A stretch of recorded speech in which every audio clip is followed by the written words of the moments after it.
really, but you know, start manifesting parking places or smaller things, you know.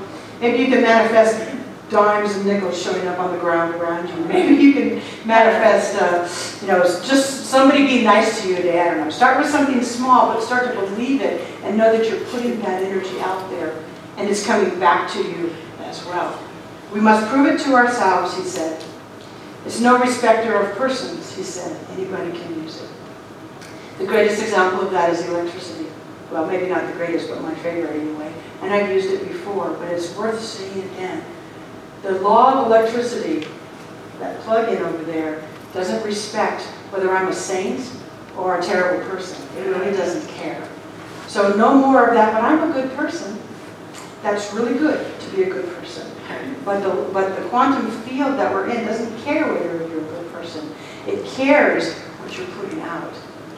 Which does end up related. But you get my idea. That it's not about, I'm this saintly person, so God's going to give me favors. It's about knowing how to use the tool that you have. Electricity, plug it in, it'll light up our room. Electricity, stick your fingers in it, you're going to get hurt.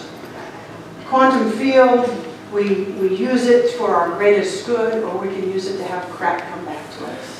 What do you want? I don't want crap coming back to me. So I make sure that I'm putting out the best that I possibly can. Right? Those are some of Ernest Holmes' words. Remember that we are dealing with a universal energy. A universal energy. What did we learn in science class a long, long time ago? Energy cannot be created nor destroyed. It just is. It already is. And so if we replace the word energy with God, it cannot be created or destroyed. It just is. And energy and matter are interchangeable, coming in and out of form all the time. Ernest Holmes said, decide what you want, get clear on it, that will come into form. It doesn't matter whether it has been in form yet or not. So when we say to ourselves, well, it's always been this way, Ernest Holmes comes back and says, it doesn't need to stay that way. You can change your thinking, change your life. Change your beliefs, change your life. Change your feelings, change your life. Change your inner perceptions, change your life. Just because something hasn't been doesn't mean it can't be now, because energy and matter are interchangeable. So the energy that we're calling it forward with comes into form because we've called it into being. That's exciting to me. You guys, that's exciting.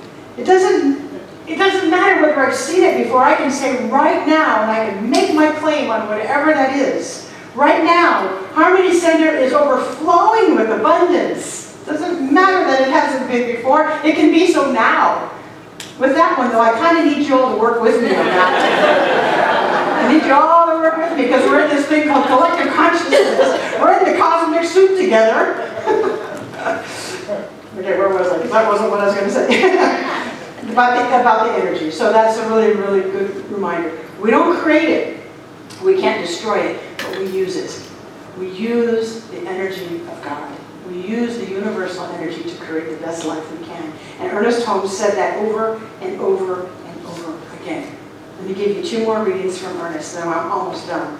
Like I said, man, I could go on for hours, but I'm trying to whittle it down. You sure can. Yeah. I love it. This just excites me. All right, we do not create energy, we distribute it. And in the natural sciences, we know that we can transform energy from one type to another. So the will, or our conscious mind, may decide what form the energy is to take, but it cannot nor does it need to create the energy. Oh. All right, isn't that good news? You decide how to use it, but you don't have to create the energy. Woo, it's already here. I love that. The energy of mind, like other natural energies, already exists. We merely use it. And it is within our province to use it in any way we may desire. We have it within our power to cause it to take varying forms for us. And then the next page he says, if we keep our thought fixed upon the idea that this energy, which is also intelligence, is now taking the form of some desire in our lives, then it will begin to take form. And as long as you don't doubt it, form will come about. It will begin to take form. That's when our work actually starts.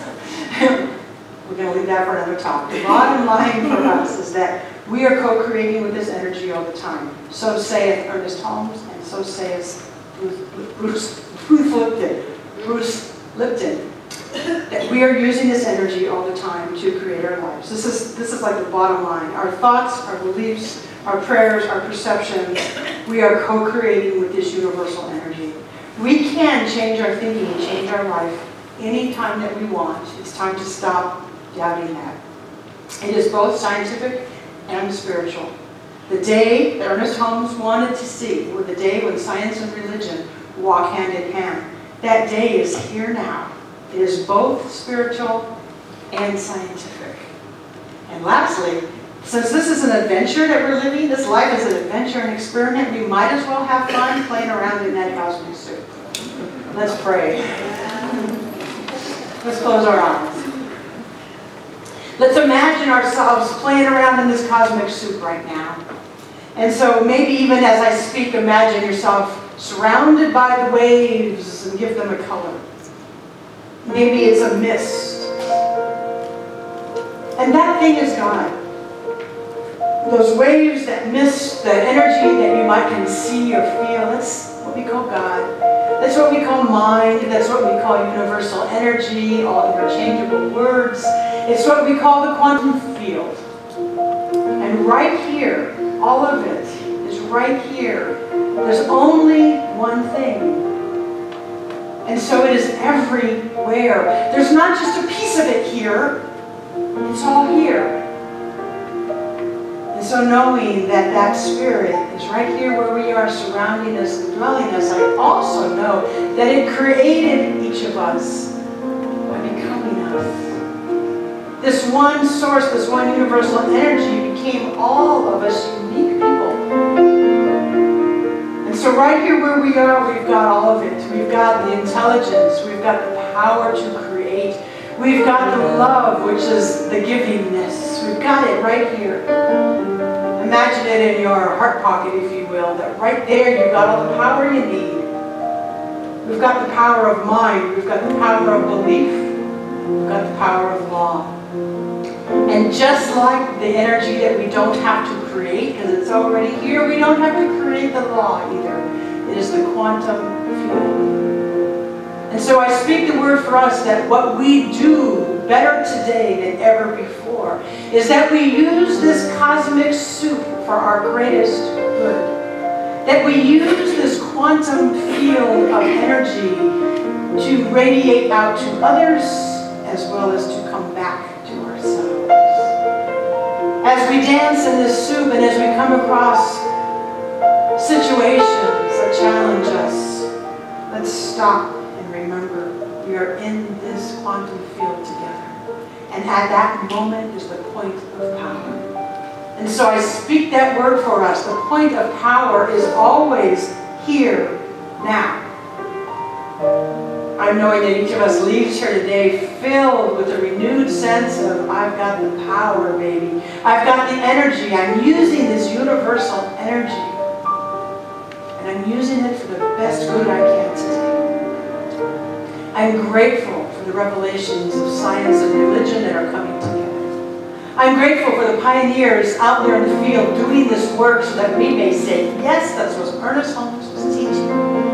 I'm grateful for Ernest Holmes' teaching and all other metaphysical teachers who are bringing this to us. And I'm grateful to know that we use it too. And so with gratitude, I just release this prayer into that quantum field that says yes. And so I just let go with faith. And so